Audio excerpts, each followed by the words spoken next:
Kwa majina naitwa Comrade Nelson Donald Kisinga.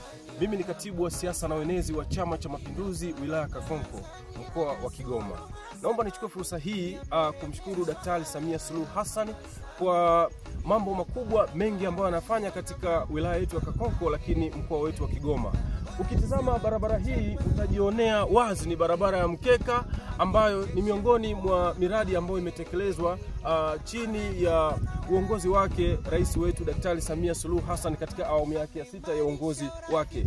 Miaka ya nyuma mahali hapa ilikuwa ni vumbi, kiasi kwamba mtu anatoka hapa kuelekea mikoa ya Dar es Salaam, akifika kule gari litakapofika pale watu wanapiga kelele, wameingia. Maana yake watu waliopanda gari ni vumbi mwili mzima. Lakini leo hii tunajishuhudia kabisa mkeka safi kabisa, barabara nzuri inayounganisha mikoa ya Kagera, mikoa ya Mwanza, mkoa wa Shinyanga, mkoa wa Tabora kupitia Kahama. Kwa kweli ni juhudi kubwa sana ambazo zinafanywa na Daktari Samia Suluhu Hassan chini ya uongozi wake wa awamu ya 6. Na kwa kweli sisi wana Kigoma, lakini wana Kakonko tunamshukuru Daktari Samia Suluhu Hassan kwa namna ambavyo anatekeleza kazi kwa vitendo. Tunamshukuru sana na tunamtakia kila laheri. Mama ameupiga mwingi, na sisi kama wana Kigoma, wana Kakonko tunamshukuru sana Daktari Samia Suluhu Hassan.